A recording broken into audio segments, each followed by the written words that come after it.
क्या मृत्यु वरदान है या श्राप? 5000 वर्षों से एक योद्धा इस पृथ्वी पर भटक रहा है, जिसके माथे से निरंतर मवाद और खून रिसता है, जिसके शरीर से सड़े हुए मांस की ऐसी दुर्गंध आती है कि कोई जानवर भी उसके पास नहीं फटकता। वो जंगलों में चिल्ला चिल्ला कर मौत की भीख मांगता है, लेकिन मौत उसे छू भी नहीं सकती। समय बदल गया, युग बदल गए, लेकिन उसका दर्द नहीं बदला। आज हम जानेंगे महाभारत के उस सबसे दुर्भाग्यशाली और अमर पात्र अश्वत्थामा की पूरी कहानी, जिसकी शुरुआत एक वरदान से हुई थी, लेकिन अंत एक भयानक अभिशाप पर हुआ। मित्रों, इस कथा को लिखते समय मैंने दिल से बहुत मेहनत की है, ताकि आप तक हमारे इतिहास के पन्नों में छिपी ये सच्चाइयां सही रूप में पहुंच सके। आपका एक साधा सा लाइक मेरे लिए बहुमूल्य है और मेरी प्रेरणा का स्रोत है। कृपया मेरी मेहनत के लिए वीडियो को एक लाइक अवश्य करें। कमेंट में हर हर महादेव लिखना भूले नहीं, क्योंकि ये कथा भगवान शिव के उसी रुद्र अवतार की है। और यदि आप चैनल पर नए हैं तो चैनल को सब्सक्राइब भी जरूर कर ले। तो चलिए समय के पहिए को पीछे घुमाते हैं। ये कहानी उस समय की है जब कुरुक्षेत्र की भूमि रक्त से लाल नहीं हुई थी। हस्तिनापुर का सिंहासन षड्यंत्रों से दूर था और ऋषि मुनि वनों में तपस्या किया करते थे। इन्हीं ऋषियों में एक महान तपस्वी थे, महर्षि भारद्वाज। उनके पुत्र का नाम था द्रोण, जिनका जन्म एक द्रोणी यज्ञ कलश से हुआ था। वे शस्त्र और शास्त्र दोनों के ज्ञाता थे। उनका विवाह कृपि से हुआ, जो कृपाचार्य की बहन थी। द्रोणाचार्य का जीवन अत्यंत सादगी और तपस्या से भरा हुआ था। उनके पास न धन था, न राजपाट, न ही कोई विलासिता की वस्तु। वे वन में एक छोटी सी कुटिया में रहते थे और अपनी विद्वत्ता से संतुष्ट थे। लेकिन नियति कुछ और ही लिख रही थी। विवाह के कुछ समय पश्चात द्रोणाचार्य के मन में एक इच्छा जागी। यह इच्छा धन की नहीं थी, यह इच्छा यश की नहीं थी। यह इच्छा थी एक पुत्र की, और पुत्र भी साधारण नहीं। द्रोणाचार्य जानते थे कि आने वाला समय कलह का होगा। वे अपनी दिव्य दृष्टि से देख पा रहे थे कि भविष्य में धर्म और अधर्म का महायुद्ध होगा।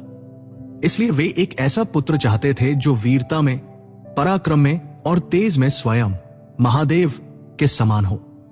अपनी पत्नी कृपि से अनुमति लेकर द्रोणाचार्य हिमालय की दुर्गम कंदराओं की ओर निकल पड़े। उनका उद्देश्य स्पष्ट था, देवाधिदेव महादेव को प्रसन्न करना। उन्होंने घोर तपस्या आरंभ की। शीत, वर्षा, धूप और आंधियां उनके शरीर से टकराती रहीं, लेकिन द्रोण का ध्यान नहीं टूटा। वे एक पैर पर खड़े होकर, कभी निराहार रहकर तो कभी केवल वायु का सेवन करके ओम नमः शिवाय का जाप करने लगे। उनकी तपस्या की अग्नि इतनी तीव्र थी कि स्वर्ग का सिंहासन भी डोलने लगा। वर्षों की कठोर तपस्या के बाद अंततः वो क्षण आया।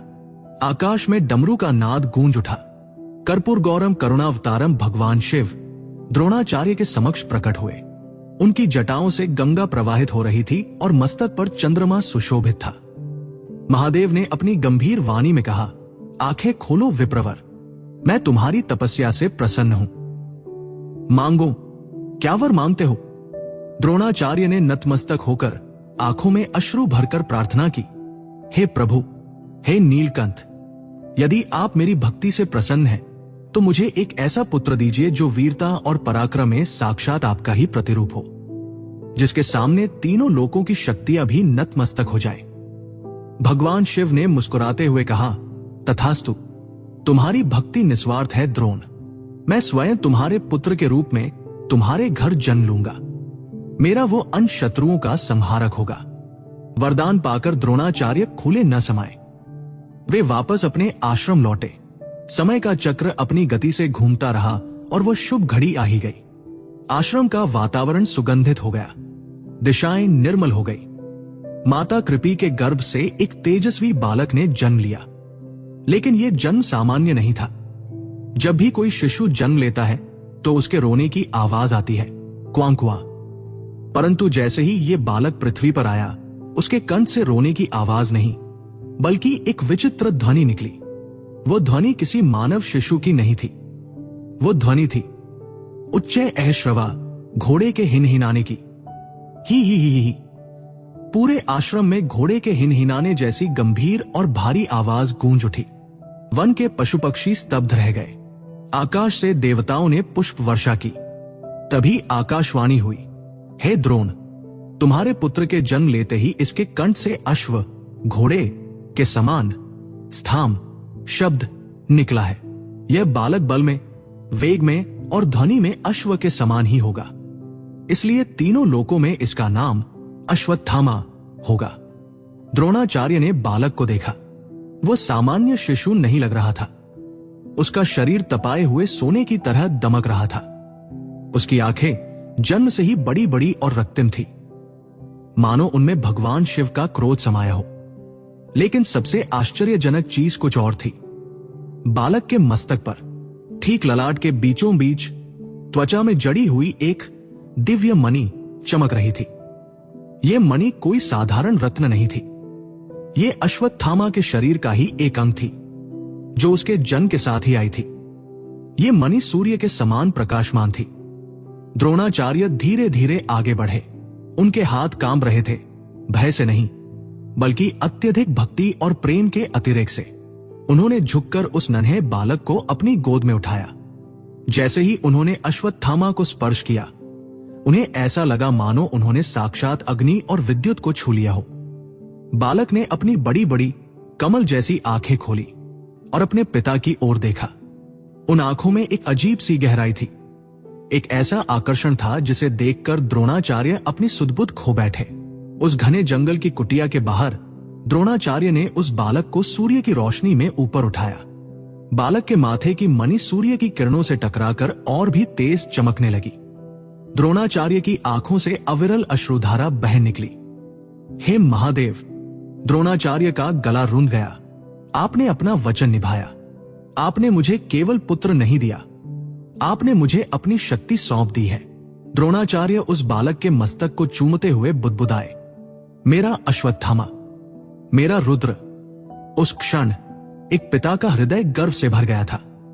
उन्हें महसूस हो रहा था कि उनकी गोद में दुनिया का सबसे शक्तिशाली योद्धा खेल रहा है। उन्हें उस नन्हे से शरीर में प्रलयंकारी ऊर्जा का आभास हो रहा था। यह क्षण वात्सल्य और विस्मय का अद्भुत संगम था। माता कृपी भी पास खड़ी अपने पुत्र के उस अलौकिक रूप को निहार रही थी, जिसमें सुंदरता भी थी और एक भयभीत कर देने वाला तेज भी। द्रोणाचार्य ने अपने पुत्र को छाती से लगा लिया। वह जानते थे कि यह मणि केवल शोभा की वस्तु नहीं है, यह मणि अश्वत्थामा का रक्षा कवच थी। शास्त्रों के अनुसार जब तक ये मणि अश्वत्थामा के मस्तक पर है, उसे इस संसार में कोई भी शक्ति भूख, प्यास या थकान से पीड़ित नहीं कर सकती थी। इतना ही नहीं, ये मणि उसे देवताओं, दानवों, गंधर्वों और नागों के भय से भी मुक्त रखती थी। और सबसे बड़ी बात, इस मणि के रहते अश्वत्थामा पर किसी भी प्रकार के शस्त्र का घातक प्रहार नहीं हो सकता था और न ही उसे कोई बीमारी छू सकती थी। ये मणि उसे लगभग अमर और अजेय बनाती थी।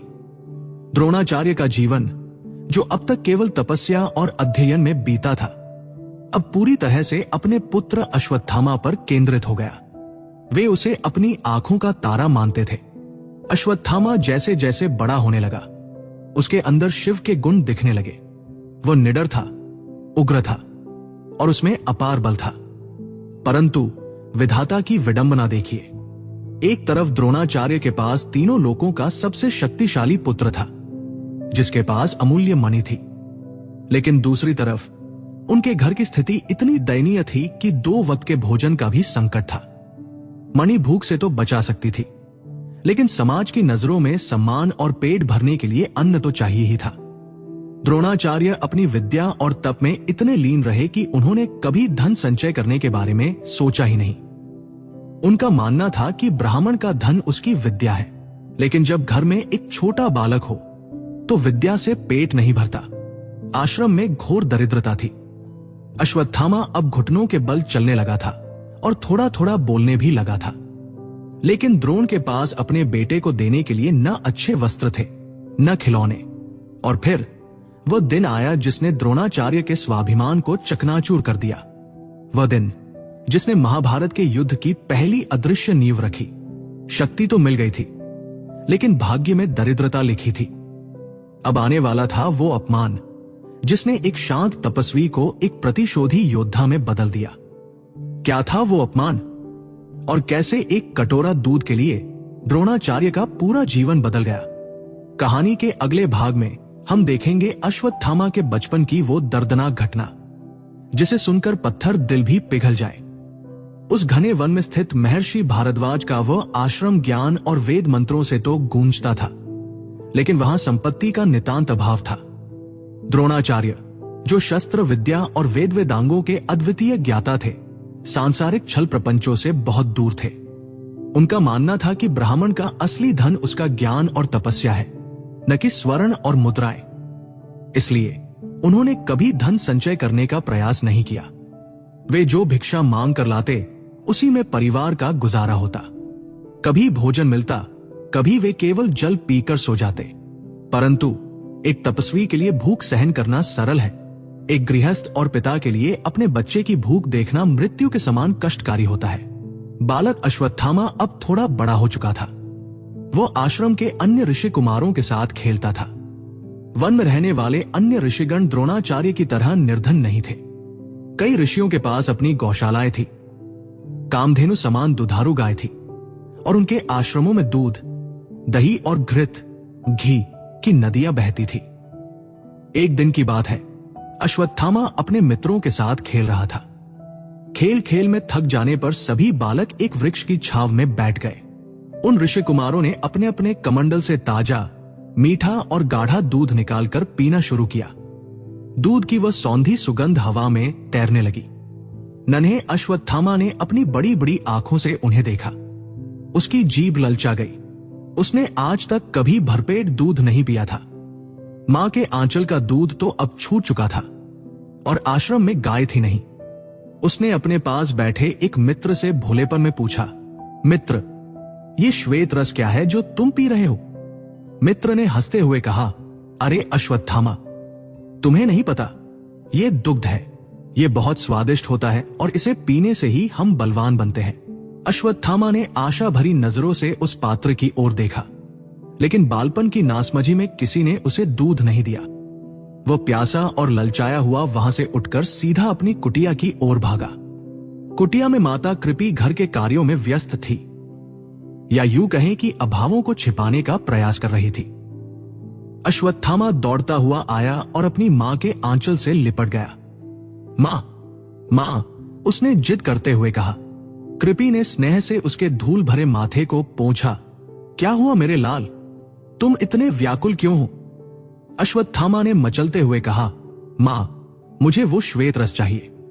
मुझे दूध पीना है। मेरे सारे मित्र दूध पी रहे हैं, मुझे भी दूध दो ना मां। कृपी का हाथ वहीं रुक गया। एक क्षण के लिए जैसे उनकी सांसें थम गई। एक मां के पास अपने बच्चे को देने के लिए सब कुछ होता है, ममता, प्रेम, संस्कार। लेकिन जब बच्चा पेट की भूख मिटाने के लिए कुछ मांगे और मां की झोली खाली हो, तो वो पीड़ा किसी वज्रपात से कम नहीं होती। कृपी ने अपनी गीली आंखें छिपाते हुए कहा, पुत्र, अभी हमारे पास दूध नहीं है। जब तुम्हारे पिताजी आएंगे तो शायद। लेकिन बालहट तो बालहट होता है। अश्वत्थामा ने पैर पटकना शुरू कर दिया। नहीं, मुझे अभी चाहिए। वे सब पी रहे हैं, मैं क्यों नहीं पी सकता? मैं अभी दूध पीऊंगा। वो रोने लगा। उसकी आवाज, जो जन्म के समय घोड़े जैसी थी, अब एक साधारण बालक की करुण पुकार बन गई थी। कृपी का हृदय विदीर्ण हो गया। आश्रम में न गाय थी, न दूध, और न ही उसे खरीदने का सामर्थ्य। द्रोणाचार्य तपस्या और शिष्यों को सिखाने में मग्न थे। उन्हें घर की इस दीनहीन दशा का पूरा भान भी न था। कृपी ने रसोई के हर पात्र को देखा, सब खाली थे। एक कोने में थोड़ा सा चावल का आटा, पिट्ठी बचा हुआ था। माता कृपी की विवशता देखिए। उन्होंने अपने रोते हुए पुत्र को शांत करने के लिए, या शायद अपने मन की ग्लानि को मिटाने के लिए, एक उपाय सोचा। उन्होंने एक पात्र में जल लिया और उसमें वह चावल का आटा घोल दिया। पानी का रंग सफेद हो गया। वह दिखने में दूध जैसा ही लग रहा था, लेकिन उसमें न दूध का स्वाद था, न पोषण। भारी मन से, कांपते हाथों से कृपी ने वह पात्र अश्वत्थामा की ओर बढ़ाया। ले मेरे लाल, पी ले दूध। अश्वत्थामा की आंखें चमक उठीं। उसने अपनी नन्ही हथेलियों से वो पात्र थाम लिया। उसने ये जांचने की कोशिश भी नहीं की कि वह क्या है। उसके लिए तो मां ने दिया है, तो वो अमृत ही होगा। वो खुशी खुशी उस पात्र को लेकर बाहर अपने मित्रों के पास भाग गया। वह वापस उसी मंडली में पहुंचा जहां ऋषि कुमार बैठे थे। अश्वत्थामा ने गर्व से वह पात्र दिखाया और एक ही सांस में वह चावल का पानी पी गया। उसे दूध का असली स्वाद पता ही नहीं था, इसलिए उस आटे के घोल को पीकर उसे लगा कि उसने दुनिया का सबसे स्वादिष्ट पेय पी लिया है। उसके होठों पर सफेद परत जम गई। लेकिन तभी वहां बैठे कुछ शरारती और समझदार बालकों ने उसे देख लिया। वे जानते थे कि द्रोण के पास गाय नहीं है। उन्होंने अश्वत्थामा के होठों पर लगे उस आटे को देखा और एक दूसरे को कोहनी मारते हुए हंसने लगे। देखो देखो, एक बालक ने ताली बजाते हुए कहा। अश्वत्थामा को लगता है उसने दूध पिया है। दूसरा बालक जोर से हंसा। अरे बुद्धू, ये दूध नहीं है, ये तो चावल का पानी है, पिट्ठी का घोल है। तेरी मां ने तुझे बहला दिया। लेकिन अश्वत्थामा अपनी ही धुन में था। वो उनके व्यंग्य को नहीं समझ पाया। उसके पेट में कुछ गया था, उसे तृप्ति मिली थी। और तब वह दृश्य घटित हुआ जिसने नियति का चक्र बदल दिया। अश्वत्थामा, जिसके मस्तक पर मणि सूर्य की तरह दमक रही थी, जिसके रगों में भगवान शिव का अंश दौड़ रहा था, वो भोला बालक खुशी से नाचने लगा। उसने अपनी बाहें फैला दी और गोल गोल घूमने लगा। उसके पैरों की धमक से धूल उड़ने लगी। वह गा रहा था, मैंने दूध पी लिया, मैंने दूध पी लिया, मैं भी अब शक्तिशाली हो गया। उसका वह नृत्य, वो मासूम खुशी और होठों पर लगा वह झूठा दूध, ये सब दूर खड़े द्रोणाचार्य देख रहे थे। द्रोणाचार्य अभी अभी भिक्षाटन से खाली हाथ लौटे थे। उन्होंने अपने पुत्र को नाचते हुए देखा। एक पल के लिए उनके चेहरे पर मुस्कान आई, लेकिन अगले ही पल जब उनके कानों में अन्य बालकों के शब्द पड़े, ये दूध नहीं, चावल का पानी है, तो द्रोणाचार्य के पैरों तले से जमीन खिसक गई। वो मुस्कान वेदना की एक ऐसी गहरी लकीर में बदल गई जिसने उनके चेहरे को पत्थर जैसा कर दिया। द्रोणाचार्य की आंखों के सामने अंधेरा छा गया। उन्हें ऐसा लगा जैसे किसी ने उनके हृदय में गर्म सलाखें उतार दी हों। ये केवल गरीबी नहीं थी, ये एक पिता की सबसे बड़ी पराजय थी।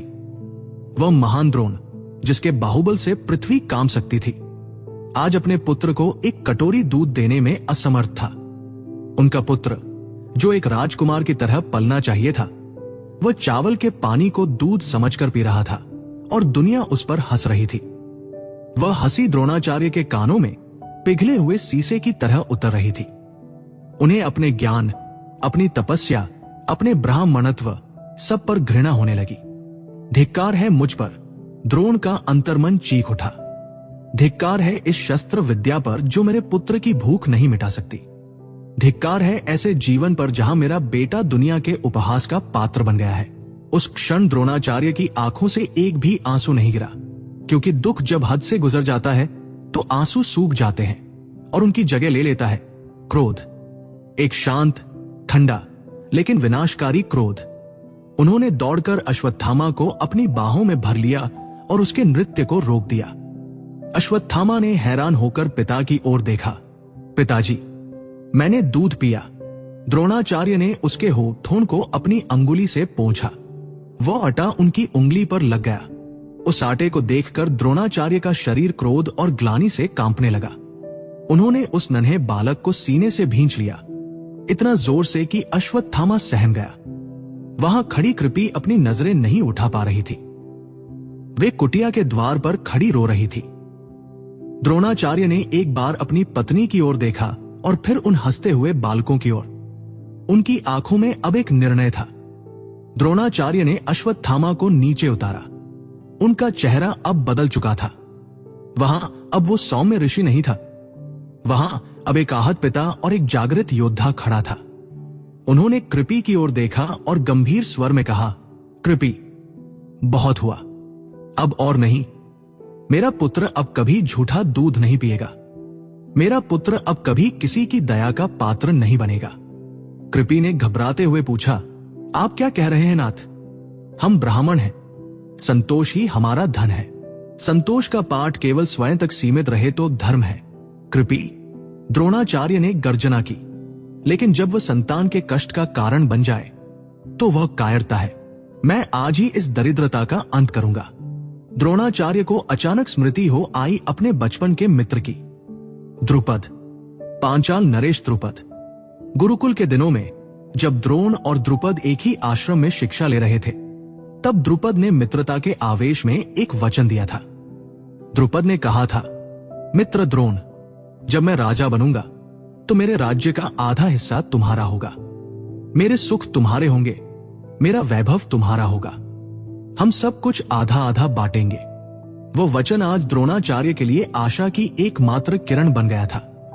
उन्हें लगा कि मित्र तो मित्र होता है। द्रुपद अब राजा बन चुका है। यदि मैं उसके पास जाऊंगा तो वो न केवल मेरा स्वागत करेगा, बल्कि मेरे पुत्र के भविष्य को भी सुरक्षित कर देगा। कम से कम एक गाय तो वह अपने ब्राह्मण मित्र को दे ही सकता है। द्रोणाचार्य को यह तनिक भी आभास नहीं था कि समय और सत्ता मनुष्य के स्वभाव को किस तरह बदल देती है। उन्हें नहीं पता था कि बचपन की मित्रता और राज सिंहासन के अहंकार के बीच एक बहुत गहरी खाई होती है। तैयारी करो कृपी, द्रोणाचार्य ने अपना धनुष उठाते हुए कहा, जो वर्षों से कुटिया के कोने में पड़ा धूल खा रहा था। हम अभी इसी क्षण पांचाल देश के लिए प्रस्थान करेंगे। मेरा मित्र द्रुपद मेरी प्रतीक्षा कर रहा होगा। अब अश्वत्थामा चावल का पानी नहीं, कामधेनु का दूध पिएगा। अश्वत्थामा, जो अभी भी ये नहीं समझ पाया था कि पिता इतने क्रोधित क्यों हैं, उसने अपनी माता का हाथ पकड़ लिया। द्रोणाचार्य ने उस आश्रम को अंतिम बार देखा जहां उन्होंने वर्षों तपस्या की थी, और बिना पीछे मुड़े अपनी पत्नी और पुत्र के साथ पांचाल की ओर चल पड़े। यह यात्रा केवल एक स्थान से दूसरे स्थान की नहीं थी। ये यात्रा थी एक ऋषि के योद्धा बनने की। ये यात्रा थी महाभारत के उस महास्मर की ओर, जहां गुरु और शिष्य, मित्र और शत्रु सब एक दूसरे के रक्त के प्यासे होने वाले थे। द्रोणाचार्य के कदमों में तेजी थी और मन में आशा। वे सोच रहे थे कि मित्र द्रुपद उन्हें गले लगाएगा, लेकिन वे ये नहीं जानते थे कि पांचाल की राज्यसभा में उनका स्वागत फूलों से नहीं, बल्कि ऐसे अपमान से होने वाला था जो उनके दिल को पत्थर और अश्वत्थामा को आग बना देगा। पुत्र के होठों पर उस सफेद पानी को देखकर द्रोण ने जो कसम खाई थी, वो उन्हें एक ऐसे रास्ते पर ले जा रही थी जहां से वापसी संभव नहीं थी। वे चल पड़े अपने अधिकार मांगने, जहां उनका सबसे बड़ा और सबसे क्रूर अपमान उनकी प्रतीक्षा कर रहा था। द्रोणाचार्य अपनी पत्नी और पुत्र के साथ पांचाल देश की राजसभा में पहुंचे। उनके मन में बाल सखा से मिलने का उत्साह था, लेकिन राजा द्रुपद के मन में अहंकार का विष भर चुका था। जब द्रोण ने भरे दरबार में द्रुपद को मित्र कहकर पुकारा, तो द्रुपद ने अट्टहास करते हुए वो वाक्य कहा जिसने द्रोण की आत्मा को छलनी कर दिया। द्रुपद ने सिंहासन से गरजते हुए कहा, हे ब्राह्मण, तुम्हारी बुद्धि भ्रष्ट हो गई है। मित्रता केवल बराबरी वालों में होती है। एक राजा और एक भिक्षुक कभी मित्र नहीं हो सकते। यदि भोजन चाहिए तो मांग लो, लेकिन मित्रता का दावा मत करो। यह अपमान उस दरिद्रता से भी अधिक पीड़ादायक था। द्रोणाचार्य ने उसी क्षण प्रतिज्ञा की कि वे एक ऐसे शिष्य को तैयार करेंगे जो इस अभिमानी राजा को जंजीरों में जकड़कर उनके चरणों में डाल देगा। वे हस्तिनापुर आए। वहां भीष्म पितामह ने उन्हें कौरवों और पांडवों का गुरु नियुक्त किया। समय बीतता गया। द्रोणाचार्य ने अर्जुन को सर्वश्रेष्ठ धनुर्धर बनाया, लेकिन उन्होंने अपने पुत्र अश्वत्थामा को भी किसी से कम नहीं रहने दिया। अश्वत्थामा ने अपने पिता से सभी गुप्त दिव्यास्त्रों का ज्ञान प्राप्त किया। वह दुर्योधन का परम मित्र बन गया, और फिर आया वो युग का अंत, कुरुक्षेत्र का महायुद्ध। महाभारत का युद्ध आरंभ हुआ। ये युद्ध केवल जमीन के टुकड़े के लिए नहीं था, ये प्रतिशोध की आग में जल रहा था। द्रोणाचार्य कौरवों के सेनापति बने। अश्वत्थामा अब एक युवा और प्रचंड महारथी था। उसके मस्तक की मणि युद्ध भूमि की धूल और रक्त के बीच और भी भयानक रूप से चमकती थी। युद्ध के मैदान में अश्वत्थामा का रूप साक्षात काल जैसा था। वह जिस ओर मुड़ता, वहां पांडव सेना में भगदड़ मच जाती। उसके बाणों की वर्षा से आकाश ढक जाता था। वह महारथी था, यानी वह अकेला 10,000 योद्धाओं से एक साथ लड़ सकता था। उसे हराना असंभव लग रहा था, क्योंकि वह स्वयं रुद्र, शिव का अंश था और उसके पास यम, कुबेर, वरुण और स्वयं नारायण के अस्त्र थे। युद्ध के 15वें दिन तक स्थिति ये हो गई कि पांडव सेना का विनाश निश्चित दिखने लगा। गुरु द्रोणाचार्य कौरव सेना का नेतृत्व कर रहे थे और उनकी रक्षा में अश्वत्थामा खड़ा था। द्रोणाचार्य बूढ़े हो चले थे, लेकिन उनका पराक्रम एक युवा योद्धा से भी अधिक था। वे पांडव सेना को गाजमूली की तरह काट रहे थे। अर्जुन, भीम, नकुल, सहदेव, कोई भी द्रोणाचार्य के रथ को रोक नहीं पा रहा था। पांडवों के शिविर में निराशा छा गई। तब भगवान श्री कृष्ण ने एक गंभीर सत्य कहा।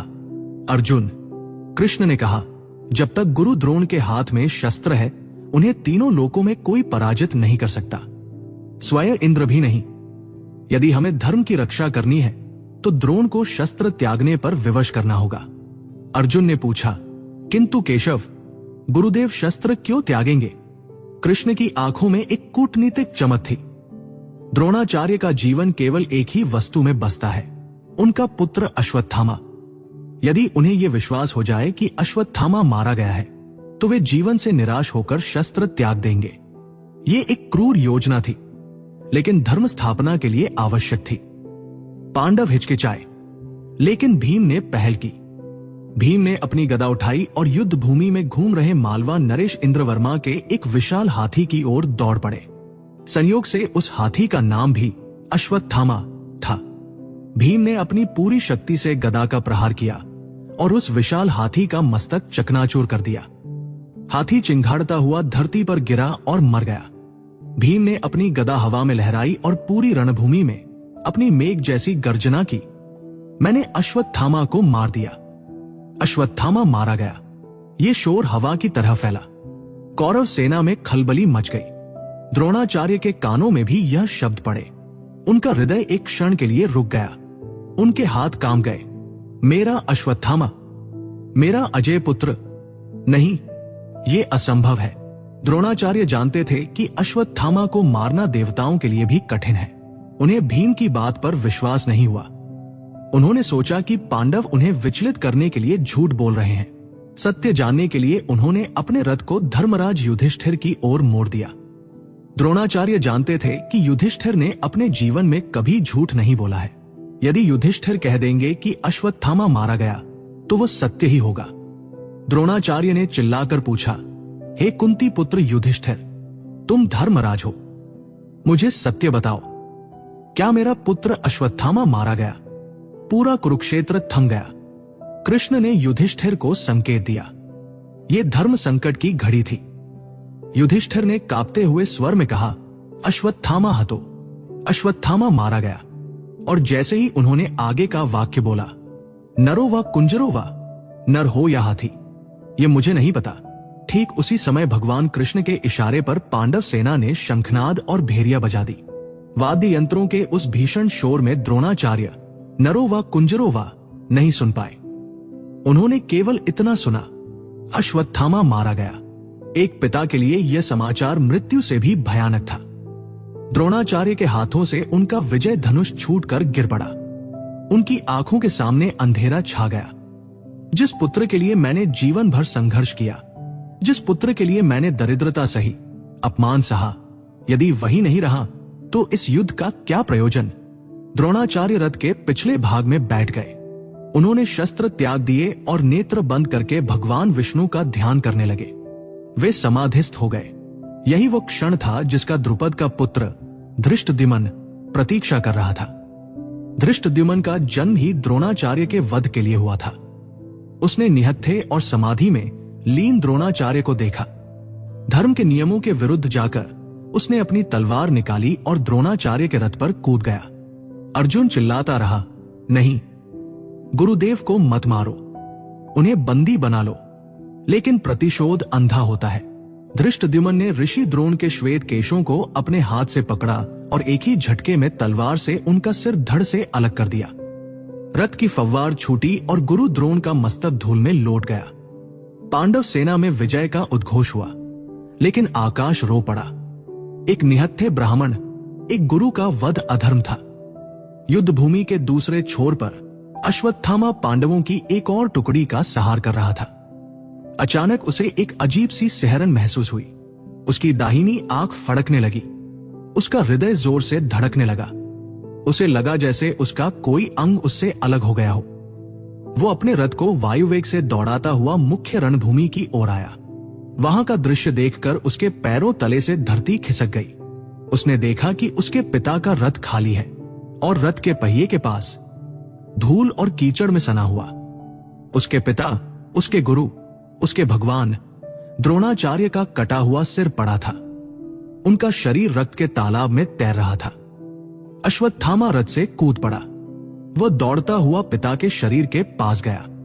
वो घुटनों के बल गिर पड़ा। एक सन्नाटा छा गया। वो अश्वत्थामा, जिसकी हुंकार से दिशाएं कांपती थी, आज मौन था।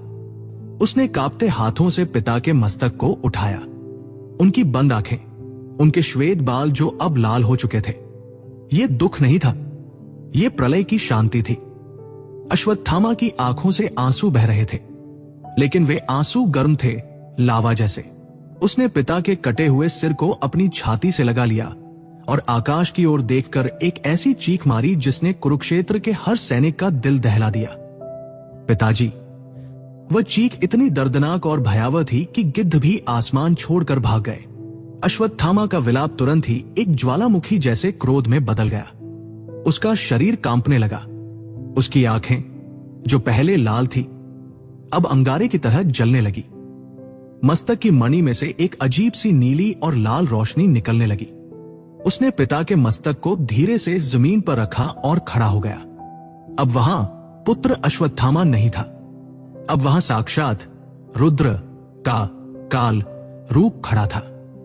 उसने पांडव सेना की ओर देखा। उसकी आवाज अब इंसानी नहीं लग रही थी। वो गुर्राया, धर्म? कैसा धर्म? युधिष्ठिर ने झूठ बोला। मेरे निहत्थे पिता को पशु की तरह मारा गया। तुमने एक ब्राह्मण का वध किया है। तुमने एक गुरु का वध किया है। अश्वत्थामा ने अपनी तलवार कसकर पकड़ी। सुन लो पांडवों, और सुन लो केशव, आज धर्म रसातल में गया। आज नियम जलकर राख हो गए। अब मैं युद्ध नहीं करूंगा। अब मैं संहार करूंगा। मैं तुम सबका वंश मिटा दूंगा। मैं इस पूरी सृष्टि को अनाथ कर दूंगा। क्रोध में अंधे होकर अश्वत्थामा ने आचमन किया और एक तिनके को अभिमंत्रित करके नारायणास्त्र का आह्वान कर दिया। नारायणास्त्र, यह भगवान विष्णु का वो अस्त्र था जिसका कोई काट नहीं था। जैसे ही अश्वत्थामा ने उसे छोड़ा, आकाश में आग लग गई। बादलों की जगह हजारों चक्र, गदा और बाण बरसने लगे। यह अस्त्र पांडव सेना को भस्म करने लगा। सैनिक जलने लगे। श्री कृष्ण चिल्लाए, पांडवों, अपने शस्त्र नीचे फेंक दो, रथों से उतर जाओ। नारायणास्त्र का केवल एक ही तोड़ है, समर्पण। जो भी शस्त्र हाथ में रखेगा, यह अस्त्र उसे भस्म कर देगा। पांडवों ने और पूरी सेना ने अपने हथियार फेंक दिए और हाथ जोड़कर जमीन पर लेट गए। नारायणास्त्र का क्रोध शांत हुआ क्योंकि उसने देखा कि सामने कोई भी लड़ने को तैयार नहीं है। अश्वत्थामा का ये वार खाली गया, लेकिन उसकी आग शांत नहीं हुई। उसने देखा कि पांडव अभी भी जीवित है। उसके पिता का हत्यारा धृष्टद्युम्न अभी भी जीवित है। सूर्य ढल रहा था। युद्ध के नियम कहते थे कि सूर्यास्त के बाद युद्ध नहीं होता। शंख बज चुके थे। दोनों सेनाएं अपने शिविरों में लौट रही थी। पांडव अपनी जीत का जश्न मना रहे थे क्योंकि उन्होंने द्रोणाचार्य को मार दिया था। लेकिन वे भूल गए थे कि उन्होंने एक सांप को नहीं मारा, बल्कि एक सोते हुए अजगर को जगा दिया है। अश्वत्थामा अपने शिविर में नहीं गया। वह जंगल की ओर चला गया। उसका मन अशांत था। उसका मस्तिष्क जल रहा था। पिता की मृत्यु ने अश्वत्थामा के भीतर के इंसान को मार दिया। अब जो बचा था वो एक राक्षस था। उसे अब न अपने जीवन की चिंता थी, न लोक परलोक की। उसे केवल रक्त चाहिए था, पांडवों का रक्त। वह जंगल में एक वटवृक्ष के नीचे बैठा अपनी तलवार की धार को देख रहा था। उसे नींद नहीं आ रही थी। और तभी उस पेड़ पर एक ऐसी घटना घटी जिसने उसे महाभारत के सबसे घिनौने अपराध की प्रेरणा दी। प्रकृति उसे इशारा कर रही थी। एक उल्लू और सोए हुए कौवे। क्या था वो संकेत? और कैसे अश्वत्थामा ने उस रात कालरात्रि का तांडव रचा जिसने कुरुक्षेत्र की मिट्टी को हमेशा के लिए श्रापित कर दिया। ये हम देखेंगे अगले भाग में। कुरुक्षेत्र की वह भूमि जो 18 दिनों पहले तक वीरों की हुकार और शंखनाद से गूंज रही थी, अब श्मशान के सन्नाटे में डूबी हुई थी। युद्ध समाप्त हो चुका था।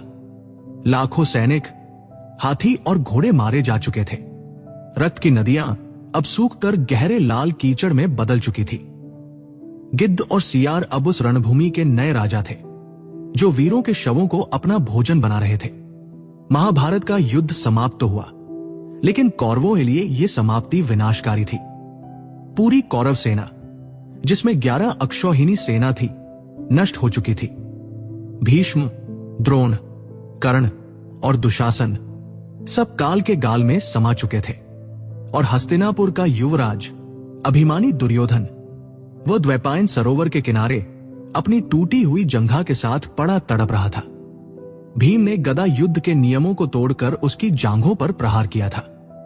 दुर्योधन, जो कभी सोने के पलंग पर सोता था, आज धूल और मिट्टी में पड़ा अपनी अंतिम सांसें गिन रहा था। उसका शरीर दर्द से ज्यादा पराजय के अपमान से जल रहा था। कौरव पक्ष में अब केवल 3 योद्धा जीवित बचे थे, कुलगुरु कृपाचार्य, कृतवर्मा और गुरुपुत्र अश्वत्थामा। अश्वत्थामा, जिसके हृदय में पिता की छलपूर्ण हत्या की आग अभी भी धधक रही थी, अपने मित्र दुर्योधन की दशा सुनकर पागल सा हो गया। वह दौड़ता हुआ सरोवर के तट पर पहुंचा। वहां का दृश्य देखकर उसका पत्थर जैसा दिल भी पिघल गया। शेर जैसा दुर्योधन खून से लथपथ पड़ा था। अश्वत्थामा उसके पास घुटनों के बल बैठ गया। दुर्योधन ने अपनी धुंधली आंखों से अश्वत्थामा को देखा और दर्द से कराहते हुए कहा, मित्र, देखो भीम ने क्या किया। उसने अधर्म किया। उसने मेरी जांघ तोड़ दी। पांडवों ने हमारे साथ केवल छल किया है। पितामह को शिखंडी की आड़ में मारा, गुरु द्रोण को झूठ बोलकर मारा, कर्ण को तब मारा जब उसका रथ फंसा था, और अब मुझे। दुर्योधन की आंखों से आंसू बह निकले। मैं हार गया अश्वत्थामा, मैं हार कर मर रहा हूं। अपने मित्र और अपने राजा की यह दशा देखकर अश्वत्थामा का क्रोध सीमाएं लांघ गया। उसने दुर्योधन का हाथ थाम लिया। उसकी आंखों में आंसू नहीं, बल्कि प्रतिशोध की ज्वाला थी। नहीं मित्र, अश्वत्थामा ने दहाड़ते हुए कहा, तुम नहीं हारे हो। जब तक मैं जीवित हूं, कौरव सेना पराजित नहीं हो सकती।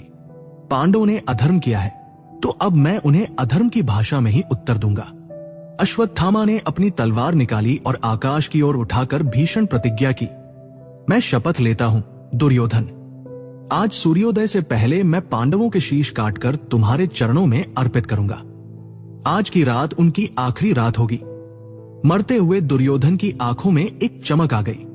उसने कृपाचार्य को संकेत किया।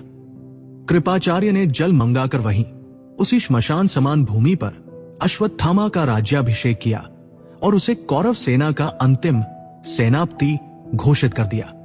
अब कौरव सेना में केवल एक सेनापति था और केवल 2 सैनिक, कृपाचार्य और कृतवर्मा। अश्वत्थामा वहां से चल पड़ा। उसका उद्देश्य स्पष्ट था, लेकिन मार्ग अभी निश्चित नहीं था। पांडव सेना जीत के जश्न में डूबी थी। उनके शिविरों में नगाड़े बज रहे थे। वे निश्चिंत थे कि युद्ध समाप्त हो चुका है। वे नहीं जानते थे कि उनका सबसे बड़ा काल अभी जीवित है। अश्वत्थामा, कृपाचार्य और कृतवर्मा पांडवों के शिविर से कुछ दूर घने जंगल में चले गए। रात गहराने लगी थी। अमावस्या के आसपास की वह रात बेहद डरावनी और काली थी। जंगल के एक विशाल वटवृक्ष, बरगद के पेड़ के नीचे तीनों रुके। कृपाचार्य और कृतवर्मा 18 दिनों के युद्ध से अत्यंत थक चुके थे। वे पेड़ के नीचे लेटते ही गहरी नींद में सो गए। लेकिन अश्वत्थामा, उसकी आंखों में नींद का नामो निशान नहीं था। उसके सीने में बदले की आग उसे सोने नहीं दे रही थी। वह पेड़ की जड़ से टैक लगाकर बैठा रहा, शून्यता में घूरता रहा। पांडवों को कैसे मारूं, वो सोच रहा था। वे 5 हैं, उनके पास कृष्ण है, उनके पास सात्यकी और धृष्टद्युम्न जैसी पूरी सेना है। मैं अकेला हूं। सीधी लड़ाई में मैं उन्हें नहीं हरा सकता। कृष्ण मुझे रोक लेंगे, तो फिर क्या करूं? अपनी प्रतिज्ञा कैसे पूरी करूं? तभी प्रकृति ने उसे एक क्रूर इशारा दिया। उस विशाल वटवृक्ष की शाखाओं पर हजारों कौवे, क्रोज, बसेरा किए हुए थे। दिन भर के थके हारे कावे अपने घोंसलों में निश्चिंत होकर सो रहे थे। सब कुछ शांत था। तभी अंधेरे में एक परछाई मंडराई। एक उल्लू, आउल उल्लू, जो दिन में देख नहीं सकता और कौओं से डरता है, रात का राजा होता है। उस उल्लू ने देखा कि उसके शत्रु कावे सो रहे हैं, बेखबर है, निहत्थे हैं। अश्वत्थामा एकटक ऊपर देखता रहा। उसने देखा कि उल्लू ने दबे पांव एक सोए हुए कौवे पर हमला किया। इससे पहले कि कौवा जाग पाता, उल्लू ने अपने पंजों से उसका गला मरोड़ दिया। कौवा चूं तक न कर सका। फिर उल्लू ने दूसरे कौवे को मारा, फिर तीसरे को। देखते ही देखते उस एक अकेले उल्लू ने सैकड़ों कौवों को मार डाला। जमीन पर मरे हुए कौवों और उनके पंखों का ढेर लग गया। जो कौवे दिन में उस उल्लू को नोच नोच कर मार सकते थे, रात के अंधेरे और नींद ने उन्हें इतना कमजोर बना दिया कि वे बिना लड़े ही मारे गए। अश्वत्थामा की आंखों में एक भयानक चमक आ गई। वो खड़ा हो गया। यही है, वो बुदबुदाया, यही नीति है, उल्लूक वृत्ति। जो शत्रु बलवान हो, जिसे दिन के उजाले में और धर्म युद्ध में नहीं हराया जा सकता, उसे रात के अंधेरे में मारना चाहिए। जब वे सो रहे हों, जब वे निहत्थे हों, जब उन्होंने कवच उतार दिए हों। अश्वत्थामा जोर से हंसा। वो हंसी किसी पागल की हंसी जैसी थी। पांडवों ने मेरे पिता को तब मारा जब उन्होंने शस्त्र त्याग दिए थे। उन्होंने छल किया, अब मैं भी छल करूंगा। मैं आज रात ही उनके शिविर में घुसूंगा और सोते हुए उन सब की हत्या कर दूंगा। उसने तुरंत कृपाचार्य और कृतवर्मा को जगाया। जागो मामाश्री, जागो कृतवर्मा, मैंने उपाय खोज लिया है। कृपाचार्य ने नींद से जागते हुए पूछा, क्या हुआ पुत्र, क्या उपाय? अश्वत्थामा ने उत्सुकता से अपनी योजना बताई। हम अभी इसी वक्त पांडवों के शिविर पर आक्रमण करेंगे। वे विजय के मद में सो रहे होंगे। हम उन्हें सोते हुए काट डालेंगे। ये सुनते ही कुलगुरु कृपाचार्य कांप उठे। वे एक महान ब्राह्मण और नीतिवान योद्धा थे। उन्होंने अश्वत्थामा के कंधे पकड़ लिए। ये तुम क्या कह रहे हो अश्वत्थामा? कृपाचार्य ने उसे झकझोरा। ये अधर्म है, ये पाप है। शास्त्रों के अनुसार जो सो रहा हो, जिसने कवच न पहना हो, जो निहत्था हो, उस पर प्रहार करना ब्रह्म हत्या से भी बड़ा पाप है। हम वीर हैं पुत्र, हम हत्यारे नहीं हैं। सुबह होने दो, हम उन्हें ललकारेंगे और वीर गति को प्राप्त करेंगे। अश्वत्थामा ने कृपाचार्य का हाथ झटक दिया। उसका चेहरा क्रोध से विकृत हो गया। धर्म? अश्वत्थामा चिल्लाया। कौन सा धर्म मामाश्री? कहां था धर्म जब निहत्थे द्रोणाचार्य का सिर काटा गया? कहां था धर्म जब कर्ण का रथ पहिया धंसा हुआ था और अर्जुन ने बाण मारा? कहां था धर्म जब दुर्योधन की जांघ तोड़ी गई? जब उन्होंने धर्म का पालन नहीं किया तो मैं क्यों करूं? धर्म मर चुका है मामाश्री। कुरुक्षेत्र में केवल एक ही धर्म बचा है, प्रतिशोध। कृपाचार्य ने उसे बहुत समझाया। उन्होंने कहा कि ऐसा करने से तुम्हारा लोक और परलोक दोनों बिगड़ जाएंगे। तुम इतिहास में एक कायर और कलंकित योद्धा के रूप में जाने जाओगे। लेकिन अश्वत्थामा के सिर पर खून सवार था। उसने कहा, मुझे स्वर्ग नहीं चाहिए, मुझे अपयश की चिंता नहीं है। यदि मुझे कीड़ा बनकर भी जंग लेना पड़े तो स्वीकार है, लेकिन मैं अपने पिता के हत्यारे धृष्टद्युम्न को जीवित नहीं छोड़ूंगा। यदि आप मेरे साथ नहीं आते तो न आए, मैं अकेला जाऊंगा। अश्वत्थामा ने अपने रथ की लगाम पकड़ी और पांडवों के शिविर की ओर चल पड़ा। विवश होकर अपने शिष्य और पुत्र समान अश्वत्थामा की रक्षा के लिए कृपाचार्य और कृतवर्मा भी उसके पीछे चल पड़े, ये जानते हुए कि वे विनाश की ओर जा रहे हैं। पांडवों के शिविर के द्वार पर पहुंचकर अश्वत्थामा रुका, लेकिन वहां एक अदृश्य बाधा थी। भगवान श्री कृष्ण, जो सर्वज्ञ थे, वे जानते थे कि अश्वत्थामा आएगा। यद्यपि कृष्ण और पांडव उस रात शिविर में नहीं थे, वे उगती नदी के तट पर गए थे, लेकिन कृष्ण ने शिविर की रक्षा के लिए अपनी योगमाया से एक विशालकाय, भयानक भूत व रक्षक को द्वार पर तैनात कर रखा था। वो रक्षक आकाश जितना ऊंचा था। उसके शरीर से आग निकल रही थी। अश्वत्थामा ने उस पर अपने बाण चलाए, लेकिन बाण उस रक्षक के शरीर में समा गए। उसने अपनी दिव्यास्त्र चलाए, लेकिन सब व्यर्थ। वो रक्षक अचल खड़ा रहा। अश्वत्थामा समझ गया कि यह कोई साधारण शक्ति नहीं है।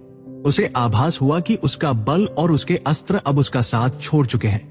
हताशा और क्रोध में उसने अपना अंतिम सहारा लिया, भगवान शिव। अश्वत्थामा रथ से उतरा। उसने अपने अस्त्र शस्त्र वहीं जमीन पर फेंक दिए। उसने अपनी आंखें बंद की और हाथ जोड़ लिए।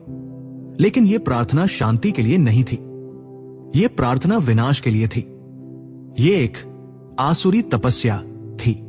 रात का सन्नाटा अश्वत्थामा के मंत्रों से गूंजने लगा। हे महादेव, हे रुद्र, हे कपर्दी, मैंने जीवन भर आपकी भक्ति की है। मैं आपका ही अंश हूं। आज मैं विपत्ति में हूं। मेरे अस्त्र व्यर्थ हो गए हैं। यदि आप मेरी सहायता नहीं करेंगे तो मैं इसी क्षण अपने शरीर का बलिदान आपको अर्पित कर दूंगा।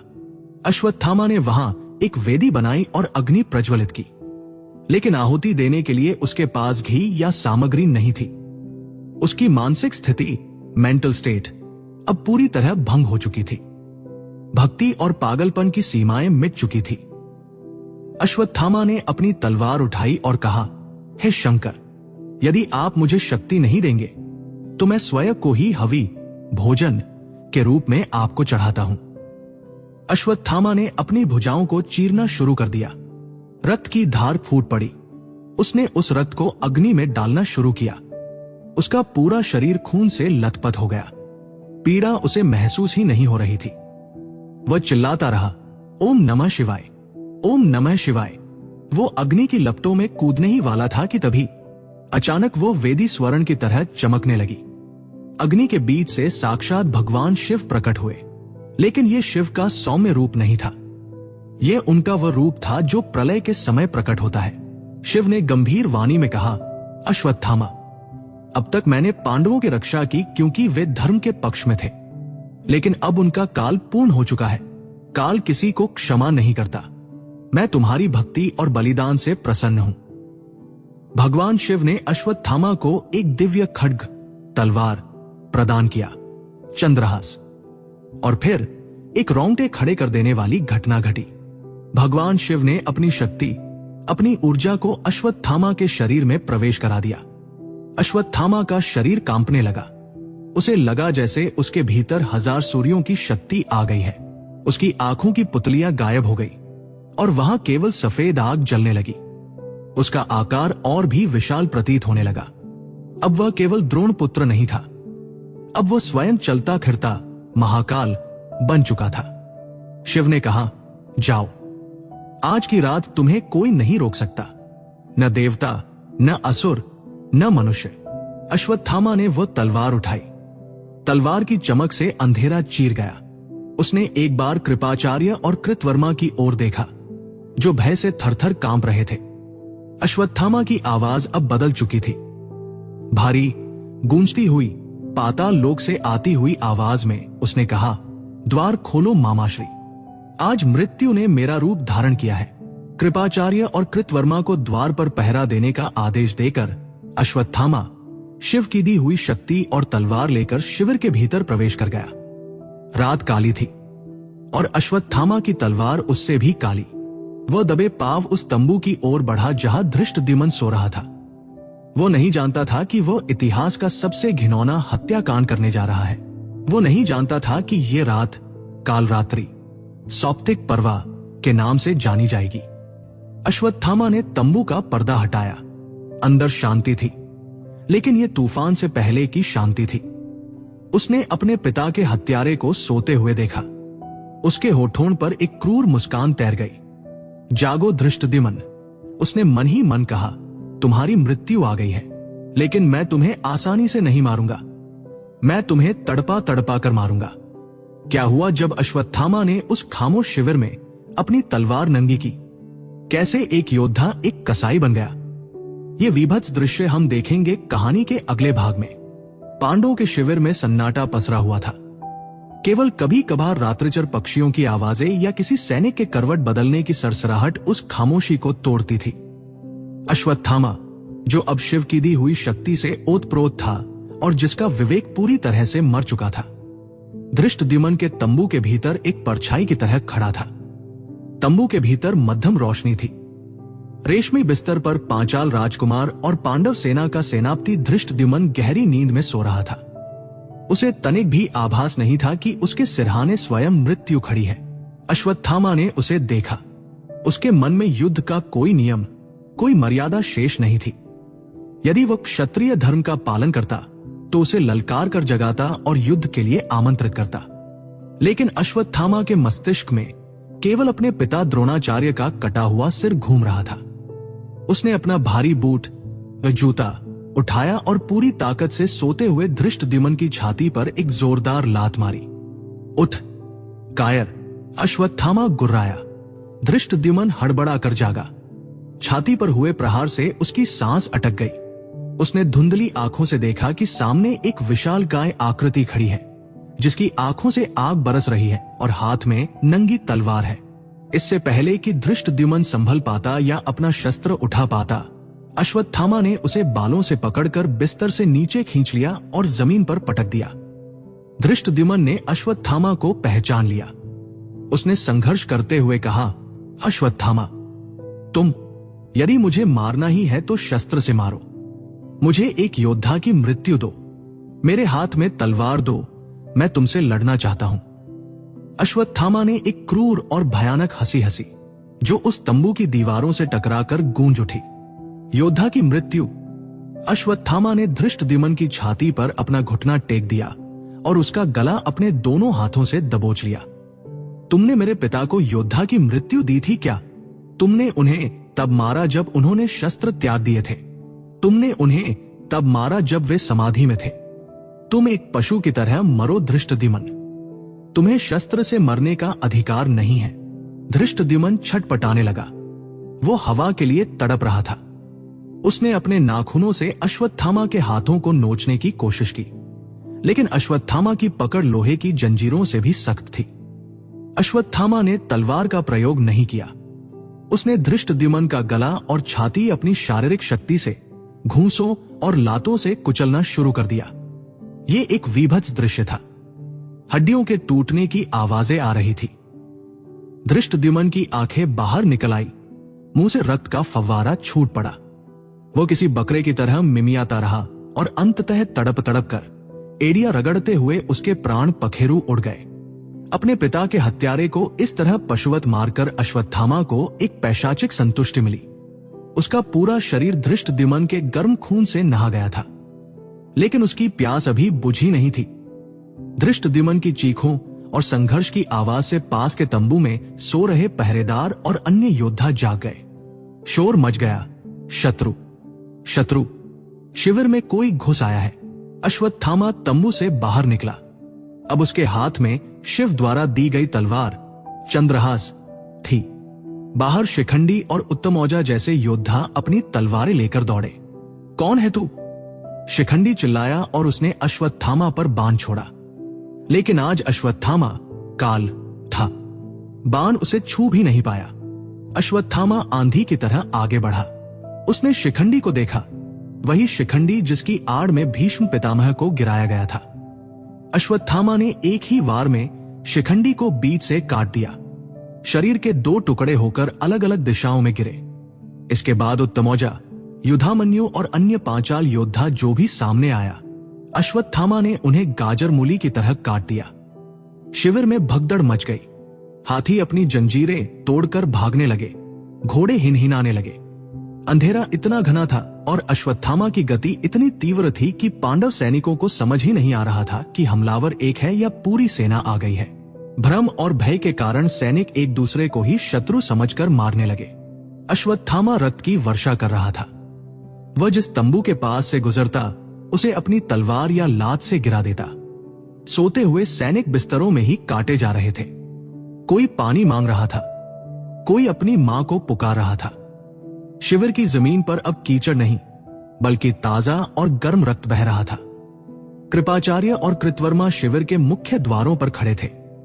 जो भी सैनिक जान बचाकर भागने की कोशिश करता, वे उसे वहीं मार गिराते। शिविर एक मौत का कुआं बन चुका था, जहां से बाहर निकलने का कोई रास्ता नहीं था।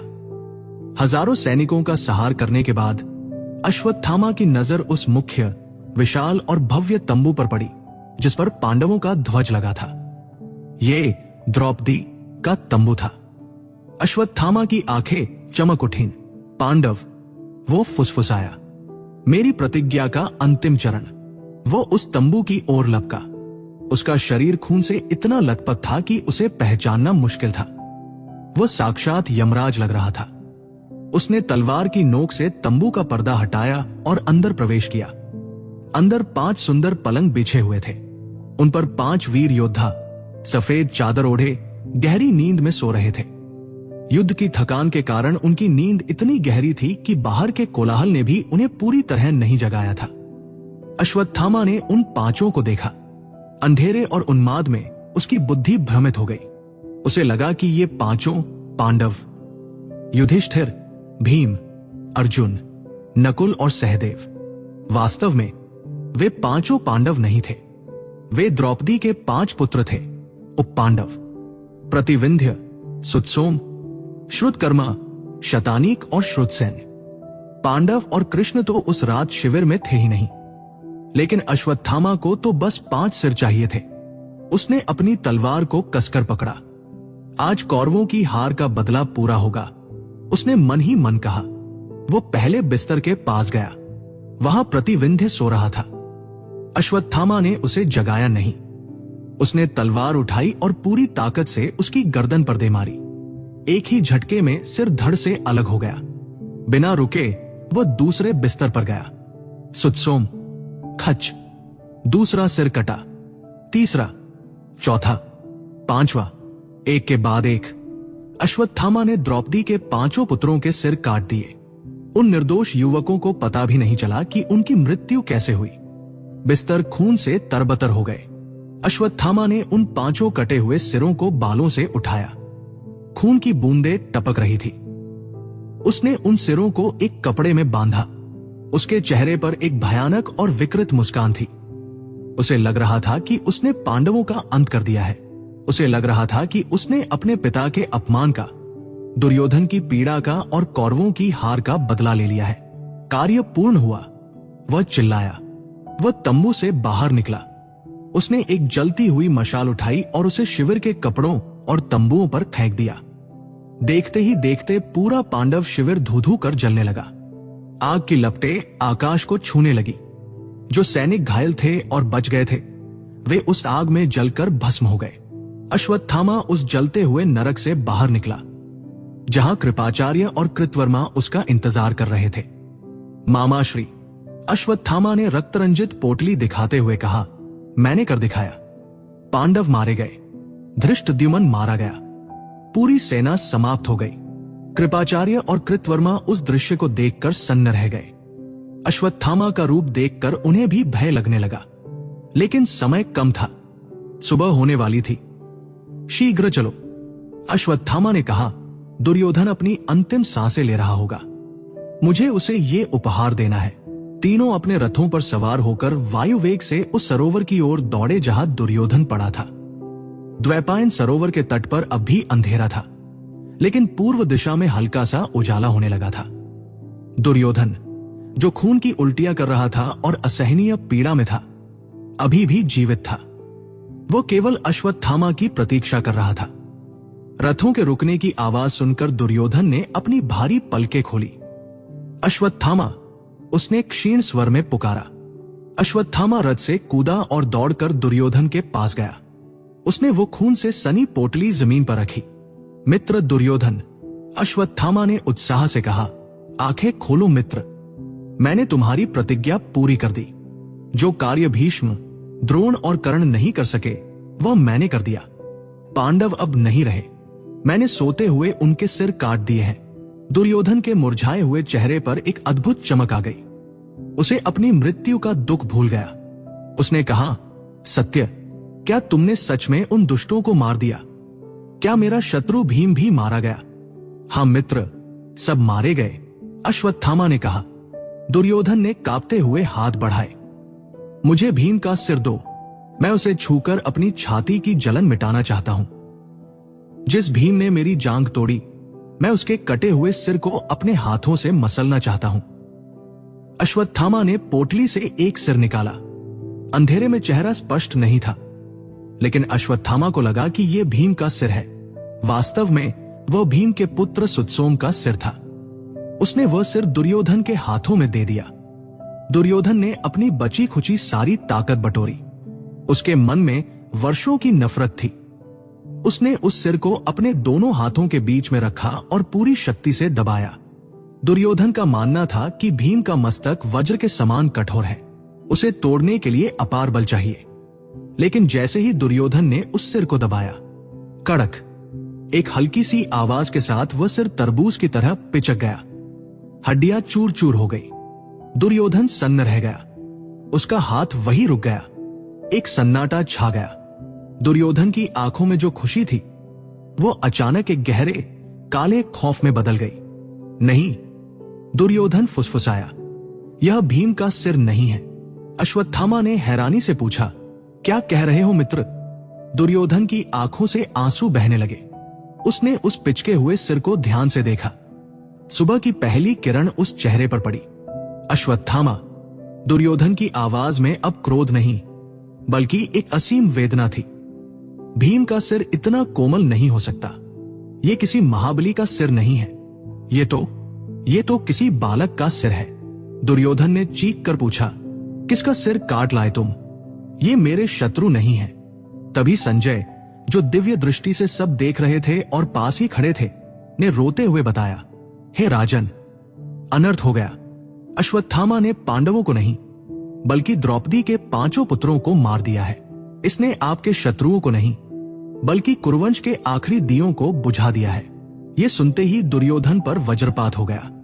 वह दुर्योधन जो पांडवों की मृत्यु चाहता था, वो बच्चों की हत्या पर रो पड़ा। उसने उस कटे हुए सिर को जमीन पर रख दिया और अश्वत्थामा की ओर देखा।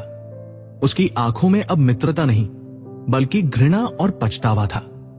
अश्वत्थामा, दुर्योधन चिल्लाया और उसके मुंह से खून का एक गुबार निकला। ये तुमने क्या किया? मैं वंश का अंत चाहता था, लेकिन केवल शत्रुओं का। तुमने तो छोटे छोटे बच्चों को मार डाला। तुमने हमारे कुल का नाम मिट्टी में मिला दिया। पांडवों से लड़ना धर्म था, लेकिन सोए हुए बच्चों को मारना, यह पाप है, यह महापाप है। अश्वत्थामा पत्थर की मूर्ति की तरह खड़ा रह गया। उसके हाथ से तलवार छूट कर गिर गई। उसे लगा था कि दुर्योधन उसे गले लगाएगा, उसकी प्रशंसा करेगा, लेकिन यहां तो दुर्योधन उसे धिक्कार रहा था। हाय, दुर्योधन ने अपनी छाती पीटी। मेरे मरने पर मुझे पानी देने वाला भी कोई नहीं बचा। तुमने द्रौपदी की गोद सुनी कर दी। जाओ अश्वत्थामा, चले जाओ यहां से। मुझे शांति से मरने भी नहीं दिया तुमने। और इन्हीं शब्दों के साथ ग्लानि और दुख के सागर में डूबते हुए कुरुराज दुर्योधन ने अपने प्राण त्याग दिए। उसकी आंखें खुली रह गई, जिनमें अपने मित्र के लिए एक प्रश्न था। यह तुमने क्यों किया? अश्वत्थामा वहां खड़ा था, अकेला। एक तरफ उसके राजा का शव था, दूसरी तरफ 5 निर्दोष बच्चों के कटे हुए सिर। विजय की वो खुशी जो कुछ पल पहले उसे महसूस हो रही थी, अब गले की फांस बन गई थी। उसे अपनी भूल का एहसास हुआ। मैंने पांडवों को नहीं मारा, वे जीवित हैं। तभी दूर से, बहुत दूर से रथों के पहियों की गड़गड़ाहट सुनाई दी। हवा में एक जानी पहचानी आवाज गूंजी, गांडीव की टंकार। पांडव आ रहे हैं। कृपाचार्य ने चेतावनी दी। भागो अश्वत्थामा, अर्जुन तुम्हें नहीं छोड़ेगा। कृष्ण तुम्हें पाताल से भी खोज निकालेंगे। अश्वत्थामा का नशा उतर चुका था और अब भय ने उसे घेर लिया था। वह जानता था कि अब उसका सामना मनुष्य से नहीं, बल्कि एक पिता के क्रोध से होगा। अर्जुन ने कसम खाई थी कि वह अपने पुत्रों के हत्यारे का सिर काट कर लाएगा। अश्वत्थामा ने अपना रथ मोड़ा और उत्तर दिशा की ओर भाग निकला। वो भाग रहा था अपनी मृत्यु से, अपने पाप से। लेकिन क्या पाप से कोई भाग सकता है? अश्वत्थामा ने सोचा था वो हीरो बनेगा, लेकिन वो बच्चों का हत्यारा बन गया। जब पांडवों को पता चला तो अर्जुन ने कसम खाई, अश्वत्थामा का सिर काट कर लाऊंगा। अब शुरू हुआ आखिरी पीछा, एक ऐसा पीछा जो ब्रह्मांड के सबसे खतरनाक अस्त्र के प्रयोग पर जाकर रुकने वाला था। दुर्योधन के प्राण त्यागते ही वो रात और भी भारी हो गई। उधर हस्तिनापुर के उस जले हुए शिविर में जब पांडव लौटे तो उनके पैरों तले जमीन खिसक गई। वे तो अपनी विजय का समाचार सुनाने आए थे, लेकिन यहां मृत्यु उनका स्वागत कर रही थी। शिविर राख के ढेर में बदल चुका था। चारों ओर धुआं उठ रहा था और उस धुएं के बीच रक्त से सनी जमीन पर द्रौपदी पत्थर की मूर्ति बनी बैठी थी। उसके सामने 5 धड़ पड़े थे, बिना सिर के। जब अर्जुन, युधिष्ठिर, भीम, नकुल, सहदेव और श्री कृष्ण ने वह दृश्य देखा तो वज्रपात हो गया। जिस भीम ने 100 कौरवों को मार गिराया था, वो भी घुटनों के बल गिर पड़ा। जिस अर्जुन ने कुरुक्षेत्र में आंसुओं को रोक कर रखा था, आज वो फूट फूट कर रो पड़ा। ये युद्ध सैनिकों का था, लेकिन कीमत बच्चों ने चुकाई थी। द्रौपदी का विलाप धरती का सीना चीर रहा था। किसने किया ये? मेरे सोते हुए पुत्रों को किसने मारा? तभी वहां उपस्थित सारथी ने बताया, महारानी, यह कुकर्म गुरुपुत्र अश्वत्थामा ने किया है। वह रात के अंधेरे में आया और सोते हुए राजकुमारों के सिर काट ले गया।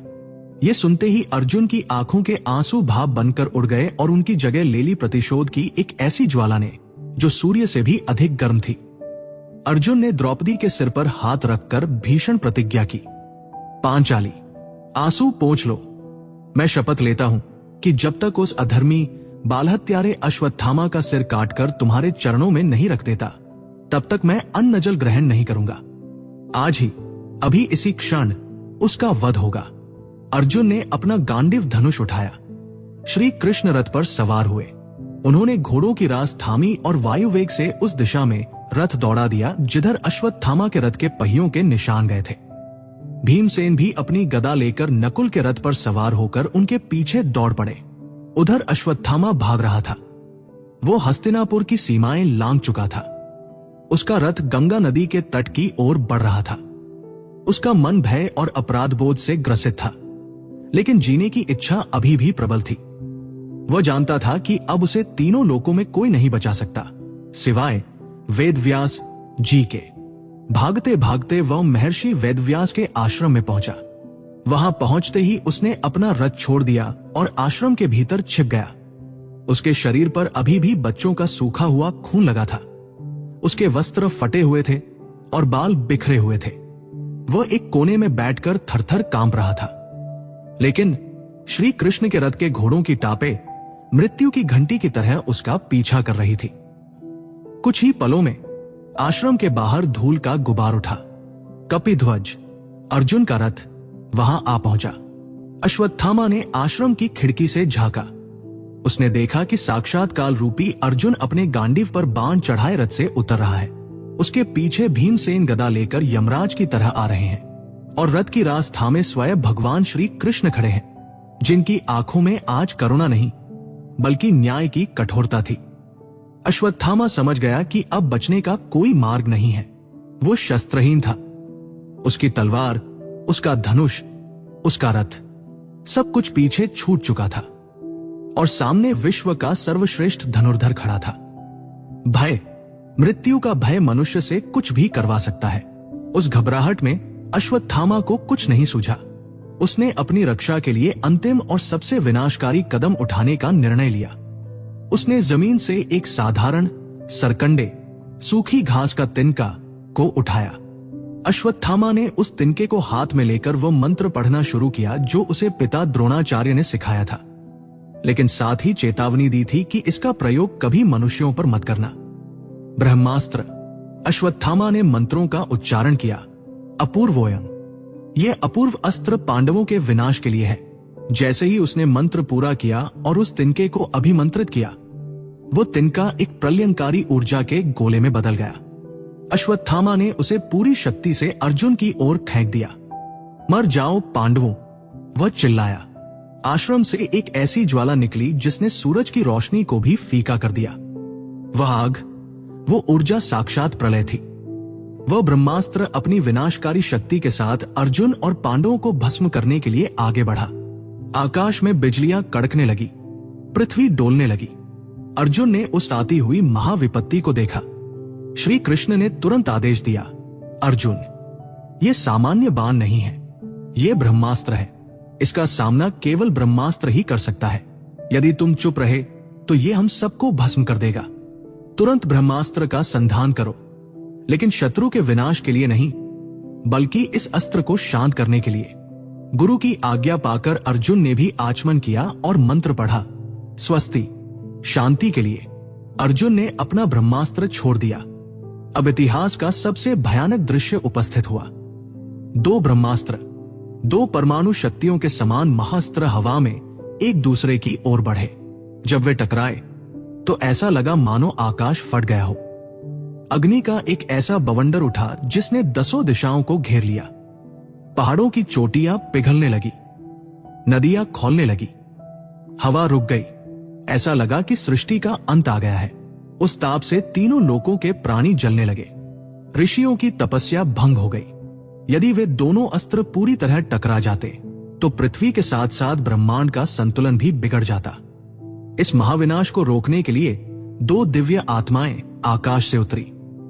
एक थे महर्षि वेदव्यास, जो वहां उपस्थित थे, और दूसरे थे देवर्षि नारद।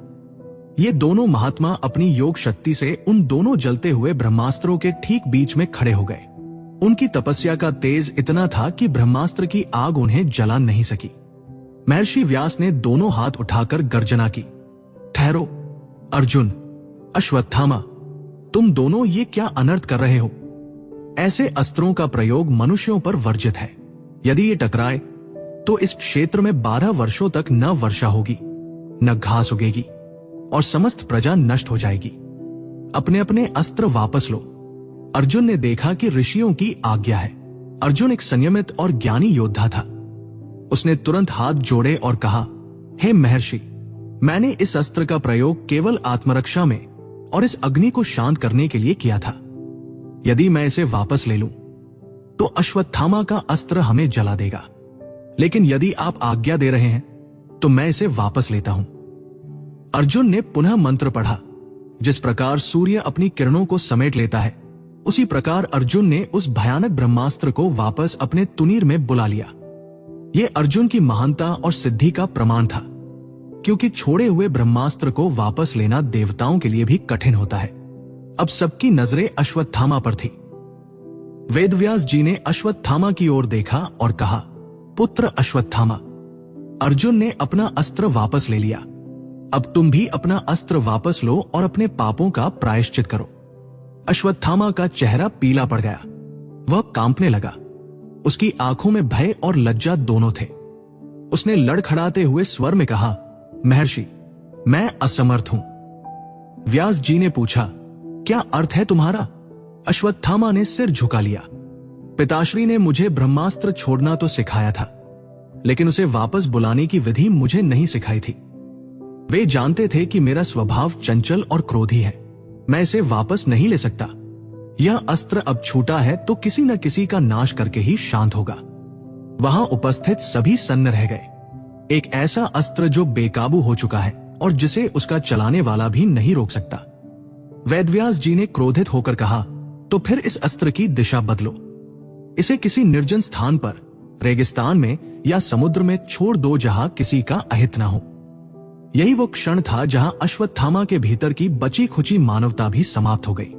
उसके पास एक मौका था प्रायश्चित का, एक मौका था विनाश को टालने का। लेकिन उसके मन में पांडवों के प्रति नफरत इतनी गहरी थी कि उसने ऋषियों की बात मानने से इनकार कर दिया। अश्वत्थामा की आंखों में एक शैतानी चमक आ गई। उसने सोचा, मैं पांडवों को नहीं मार सकता तो क्या हुआ? मैं उनके भविष्य को तो मार सकता हूं। मैं उनके वंश को ही समाप्त कर दूंगा ताकि कुरुवंश का नाम लेने वाला कोई न बचे। अश्वत्थामा ने एक कुटिल मुस्कान के साथ कहा, हे मुनिवर, मैं इस अस्त्र को व्यर्थ नहीं जाने दूंगा। पांडव तो बच गए, लेकिन पांडवों का कुल नहीं बचेगा। श्री कृष्ण ने आगे बढ़कर चेतावनी दी, सावधान अश्वत्थामा, अपने मन में ऐसा विचार भी मत लाना। लेकिन अश्वत्थामा ने कृष्ण की अनसुनी कर दी। उसने जलते हुए अस्त्र की दिशा मोड़ी और एक भयानक संकल्प लिया। ये अस्त्र पांडवों के कुलदीपक अभिमन्यु की विधवा पत्नी उत्तरा के गर्भ में जाकर गिरे। सबकी सांसें थम गई। उत्तरा, जो विराट नगर में थी या पांडवों के शिविर में सुरक्षित थी, गर्भवती थी। उसके गर्भ में अभिमन्यु का पुत्र परीक्षित पल रहा था। वो कुरुवंश का आखिरी अंकुर था। वह एक अजन्मा शिशु था जिसने अभी तक दुनिया की रोशनी भी नहीं देखी थी। अश्वत्थामा ने चिल्लाकर कहा, जाओ और उस गर्भ को भस्म कर दो। उसने वह ब्रह्मास्त्र उत्तरा के गर्भ की ओर निर्देशित कर दिया। यह केवल युद्ध का नियम उल्लंघन नहीं था, यह मानवता की हत्या थी। एक योद्धा दूसरे योद्धा को मारता है, लेकिन एक अजन्मे बच्चे पर परमाणु शक्ति जैसा अस्त्र छोड़ना, यह क्रूरता की वह पराकाष्ठा थी जिसकी कल्पना दानव भी नहीं कर सकते। वह दिव्य अग्नि का गोला उत्तरा के निवास की ओर उड़ चला। उधर महल में बैठी उत्तरा को अचानक भयानक जलन महसूस होने लगी। उसे लगा जैसे उसके पेट में आग लग गई हो। वह चीख पड़ी, बचाओ बचाओ, मेरा बच्चा जल रहा है। आश्रम में खड़े श्री कृष्ण, जो अब तक शांत थे, ये देखकर क्रोध से भर उठे। उनका चेहरा लाल हो गया। जिस कृष्ण ने महाभारत के युद्ध में कभी शस्त्र नहीं उठाया, आज उनकी आंखों में वही प्रलयंकारी भाव था जो शिशुपाल वध या कालिया मर्दन के समय था। कृष्ण ने अश्वत्थामा की ओर उंगली उठाई और गंभीर भारी आवाज में कहा, अश्वत्थामा, तूने आज वह पाप किया है जिसकी क्षमा तीनों लोकों में नहीं है। तूने एक अबला स्त्री और एक अजन्मे शिशु पर प्रहार किया है। तुझे लगता है कि तू मेरे रहते उस बालक को मार पाएगा? श्री कृष्ण ने तुरंत अपना सूक्ष्म रूप धारण किया। एक और अश्वत्थामा का ब्रह्मास्त्र उत्तरा के गर्भ की ओर बढ़ रहा था और दूसरी ओर समय के स्वामी, जगत के पालनहार श्री कृष्ण उस गर्भ की रक्षा के लिए तत्पर हो गए। लेकिन अश्वत्थामा को अपनी करनी पर कोई पछतावा नहीं था। वो वहां खड़ा हंस रहा था, ये सोचकर कि उसने पांडवों की जड़ काट दी है। वो नहीं जानता था कि उसने एक बच्चे को मारने की कोशिश नहीं की, बल्कि उसने अपने लिए एक ऐसे नरक का द्वार खोल लिया है जहां उसे अनंत काल तक जलना होगा। एक अजन्मे शिशु को मारने की कोशिश ने स्वयं भगवान को क्रोधित कर दिया। अब अश्वत्थामा को वो सजा मिलने वाली थी जो मौत से भी बदतर थी। मौत तो एक पल में आती है और चली जाती है, लेकिन जो दंड अश्वत्थामा को मिलने वाला था वो जीवन था, एक ऐसा जीवन जो मृत्यु के लिए तरसेगा। क्या श्री कृष्ण उत्तरा के गर्भ को बचा पाए? और क्या दंड मिला उस मणिधारी अश्वत्थामा को? ये हम जानेंगे इस गाथा के अंतिम अध्याय में। महर्षि व्यास के आश्रम का वातावरण भय और तनाव से भारी हो चुका था। एक और अश्वत्थामा का छोड़ा हुआ वह विनाशकारी ब्रह्मास्त्र उत्तरा के गर्भ की ओर बढ़ रहा था और दूसरी ओर समय के नियंता श्री कृष्ण की भौहें तन चुकी थी। ब्रह्मास्त्र, जो अग्नि का एक प्रचंड गोला था, वायु को चीरता हुआ विराट नगर, जहां उत्तरा थी, के उस कक्ष में प्रविष्ट हुआ। उत्तरा ने एक भयानक चीख मारी। उसे लगा जैसे उसके पेट के भीतर ज्वालामुखी फट गया हो। वो अपने पेट को पकड़कर फर्श पर गिर पड़ी। मेरे बच्चे को बचाओ, गोविंद, मेरे पुत्र की रक्षा करो। उत्तरा की करुण पुकार ने द्वारकाधीश के हृदय को स्पर्श किया। श्री कृष्ण ने उसी क्षण वहीं खड़े खड़े अपनी योगमाया का विस्तार किया। उन्होंने अपना सूक्ष्म रूप धारण किया, अंगूठे के आकार का एक दिव्य स्वरूप, और पलक झपकते ही वे उत्तरा के गर्भ में प्रविष्ट हो गए। वहां उस अजन्मे शिशु परीक्षित के चारों ओर ब्रह्मास्त्र की आग लिपट चुकी थी। वो शिशु जलने ही वाला था, लेकिन तभी श्री कृष्ण ने अपने सुदर्शन चक्र की आभा से उस शिशु को चारों ओर से घेर लिया। गदाधारी ने अपनी माया से उस गर्भ को एक अभेद्य किले में बदल दिया। ब्रह्मास्त्र की अग्नि श्री कृष्ण के तेज से टकराई। एक भीषण संघर्ष हुआ जो बाहरी दुनिया को दिखाई नहीं दिया, लेकिन सूक्ष्म जगत में एक महायुद्ध जैसा था। अंततः ब्रह्मास्त्र का ताप श्री कृष्ण की शीतलता के सामने हार गया। वो अस्त्र शांत होकर वापस लौट गया। श्री कृष्ण ने उस बालक को पुनर्जीवन दिया। उन्होंने कहा, हे पुत्र, तू कुरुवंश का अंतिम दीपक है। जब तक मैं हूं, तुझे काल भी नहीं छू सकता। तू परीक्षित कहलाएगा, क्योंकि तेरी परीक्षा तब हुई जब तू जन्मा भी नहीं था। गर्भ की रक्षा करने के बाद श्री कृष्ण पुनः अपने पूर्ण रूप में व्यास आश्रम में स्थित हुए। अब उनका ध्यान उस अपराधी की ओर गया जो अभी भी वहां खड़ा कांप रहा था। अश्वत्थामा। पांडव क्रोध से भरे हुए थे। भीमसेन अपनी गदा लेकर आगे बढ़े। माधव, अब और प्रतीक्षा नहीं। इस नीच ने न केवल सोते हुए बच्चों को मारा, बल्कि अजन्मे शिशु पर भी वार किया। इसे जीवित रहने का कोई अधिकार नहीं है। मैं अभी इसका मस्तक फोड़ दूंगा। भीम और अर्जुन दोनों अश्वत्थामा की ओर लपके। वे उसे वहीं समाप्त कर देना चाहते थे। अश्वत्थामा ने भयभीत होकर अपने घुटने टेक दिए। वह जानता था कि अब उसके पास कोई अस्त्र नहीं बचा है। लेकिन तभी एक आश्चर्यजनक घटना घटी। द्रौपदी, जो अपने 5 पुत्रों के वध से टूट चुकी थी, जिन्हें अर्जुन और भीम वहां लेकर आए थे, कुछ कथाओं के अनुसार उसने भीम को रोक दिया। द्रौपदी, जिसकी आंखों के आंसू अभी सूखे भी नहीं थे, उसने कहा, रुक जाओ आर्यपुत्र। अर्जुन ने हैरान होकर पूछा, पांचाली, ये तुम क्या कह रही हो? इसने तुम्हारे वंश का नाश किया है। इसे तो मृत्युदंड ही मिलना चाहिए। द्रौपदी ने कांपते हुए स्वर में लेकिन गरिमा के साथ कहा, हे पांडवों, ये गुरुपुत्र है। ये हमारे पूज्य गुरु द्रोणाचार्य की निशानी है। यदि तुम इसका वध कर दोगे तो इसकी माता कृपी ठीक वैसे ही रोएंगी जैसे आज मैं अपने पुत्रों के लिए रो रही हूं। मैं नहीं चाहती कि एक और मां को पुत्र शोक मिले। मैं उस पीड़ा को जानती हूं। मैं उसे किसी और को नहीं देना चाहती।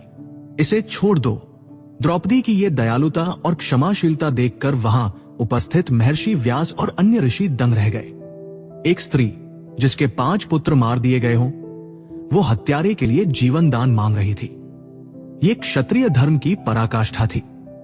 युधिष्ठिर ने द्रौपदी का समर्थन किया। पांचाली सत्य कहती है, गुरुपुत्र का वध हमारे लिए पाप होगा। लेकिन श्री कृष्ण की आंखों में आज क्षमा नहीं थी। कृष्ण ने गंभीर वाणी में कहा, द्रौपदी, तुम्हारी करुणा महान है। युधिष्ठिर, तुम्हारा धर्म महान है। गुरुपुत्र होने के नाते इसे प्राणदंड नहीं दिया जा सकता, यह शास्त्र कहता है। लेकिन कृष्ण ने एक कदम आगे बढ़ाया। उनकी आवाज अब बादलों की गर्जना जैसी गहरी हो गई। लेकिन इसने जो पाप किया है वो साधारण अपराध नहीं है। इसने एक अजन्मे शिशु पर अस्त्र चलाया है। इसने सृष्टि के नियम को तोड़ा है। एक शिशु हत्यारे को, और वह भी जो इतना कायर हो, उसे समाज में रहने का कोई अधिकार नहीं है। इसे मृत्यु नहीं मिलेगी, क्योंकि मृत्यु तो मुक्ति है। इसे वो मिलेगा जो मृत्यु से भी भयानक है। श्री कृष्ण अश्वत्थामा के ठीक सामने जाकर खड़े हो गए। अश्वत्थामा अपनी नजरें नहीं उठा पा रहा था। कृष्ण ने आदेश दिया, अर्जुन, इसकी शिखा, बालों की लट काट दो और इसके मस्तक से वो मणि निकालो। यही इसकी शक्ति है, यही इसका अहंकार है। अर्जुन आगे बढ़े। अश्वत्थामा गिड़गिड़ाने लगा, नहीं नहीं, मणि मत लो। ये मेरे शरीर का हिस्सा है। इसके बिना मैं असुरक्षित हो जाऊंगा। लेकिन दया का समय बीत चुका था। अर्जुन ने अश्वत्थामा को पकड़ लिया। भीम ने उसकी भुजाओं को जकड़ लिया। अश्वत्थामा छटपटाता रहा, चिल्लाता रहा। अर्जुन ने अपनी तलवार की नोक अश्वत्थामा के ललाट पर रखी, ठीक वहां जहां त्वचा के भीतर वह दिव्य मणि धंसी हुई थी। यह दृश्य अत्यंत वेदनापूर्ण और रोंगटे खड़े कर देने वाला था। अर्जुन ने तलवार की नोक से अश्वत्थामा की त्वचा को चीरा। रक्त की धार फूट पड़ी। अश्वत्थामा दर्द से चीख उठा, एक ऐसी चीख जिसमें पशु जैसी पीड़ा थी। अर्जुन ने निर्दयतापूर्वक उस मणि को कुरेदना शुरू किया जो जन्म से उसके माथे से जुड़ी थी। मांस, मज्जा और नसों को काटते हुए अर्जुन ने वह चमकती हुई मणि बलपूर्वक बाहर खींच ली। जैसे ही मणि बाहर निकली, अश्वत्थामा के मस्तक पर एक गहरा, काला और कभी न भरने वाला घाव, गैश बन गया। वहां से ताजा लाल रक्त बहने लगा जो उसकी आंखों और चेहरे को ढकने लगा। अश्वत्थामा जमीन पर गिर पड़ा, तड़पने लगा। वह मणि अब पांडवों के पास थी और अश्वत्थामा अपनी सारी दैवीय सुरक्षा खो चुका था। अब बारी थी उस दंड की जो इतिहास में अमरता का सबसे काला अध्याय बनने वाला था। भगवान श्री कृष्ण ने अपने होठों पर एक निष्ठुर मुस्कान के साथ तड़पते हुए अश्वत्थामा को देखा और अपना दाहिना हाथ उठाकर वो श्राप दिया जो युगों युगों तक गूंजता रहेगा। कृष्ण ने संस्कृत मिश्रित वाणी में कहा, अश्वत्थामा, तूने जीवन से प्रेम किया है ना? तू मृत्यु से डरता है ना? तो जा, मैं तुझे श्राप देता हूं कि तुझे मृत्यु कभी नहीं आएगी। कृष्ण का स्वर कठोर होता गया।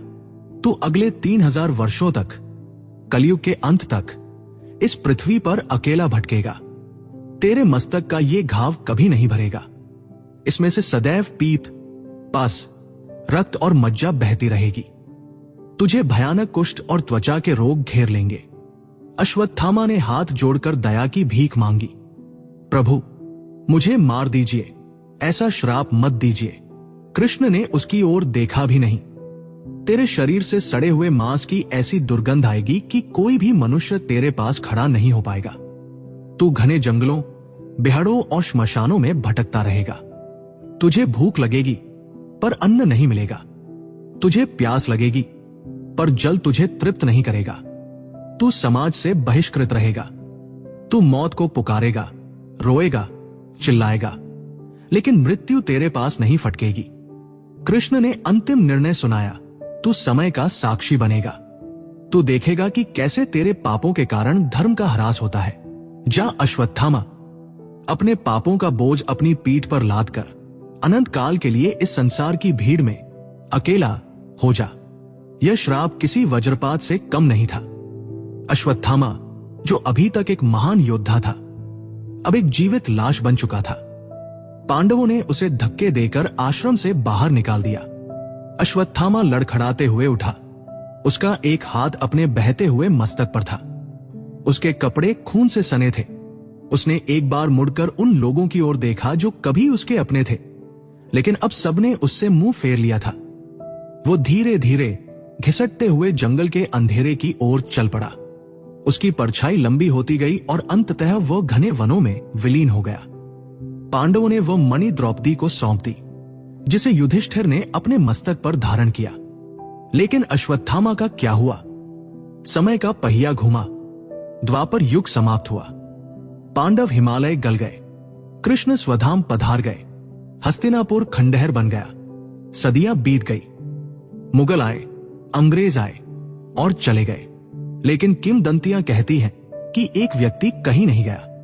आज भी कलयुग के इस आधुनिक समय में भारत के मध्य प्रदेश में असुरगढ़ का किला, असुरगढ़ फोर्ट, एक रहस्य बना हुआ है।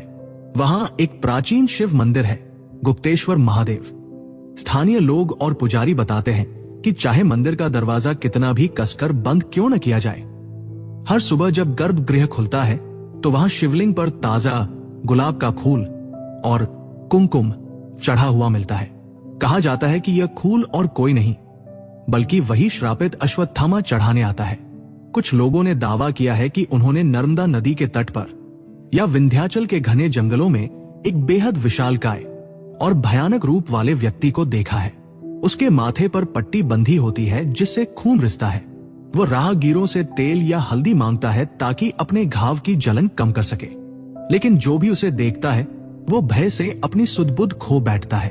वो आज भी जीवित है, भटक रहा है अपनी मुक्ति की प्रतीक्षा में। वो एक जीता जागता सबूत है कि कर्म का फल इंसान को भोगना ही पड़ता है, चाहे वो कितना भी शक्तिशाली क्यों न हो। अश्वत्थामा की कहानी हमें सिखाती है कि प्रतिशोध की आग अंततः प्रतिशोध लेने वाले को ही जला देती है। उसे अमरता तो मिली, लेकिन वो अमरता वरदान नहीं, एक सजा बन गई। एक ऐसी सजा जिसका अंत शायद प्रलय के साथ ही होगा। तो मित्रों, यहां समाप्त होती है महाभारत के उस योद्धा की दास्तान जो न जी सकता है न मर सकता है। तो मित्रों, ये कथा आपको कैसी लगी? क्या आपको भी लगता है कि अश्वत्थामा आज भी हमारे बीच कहीं मौजूद है? अपने विचार कमेंट करके जरूर बताएं। अगर ये वीडियो और मेरी मेहनत आपको पसंद आई हो तो इसे एक लाइक जरूर करें। ये मेरे लिए बहुत मायने रखता है। और कमेंट में प्रभु के सम्मान में जय श्री कृष्ण या हर हर महादेव लिखना न भूलें। ऐसी ही और अद्भुत पौराणिक कथाओं के लिए हमारे चैनल को सब्सक्राइब करना मत भूलें और घंटी का बटन दबा दें ताकि अगला वीडियो आप मिस न करें। तब तक के लिए अपना ख्याल रखें। धन्यवाद।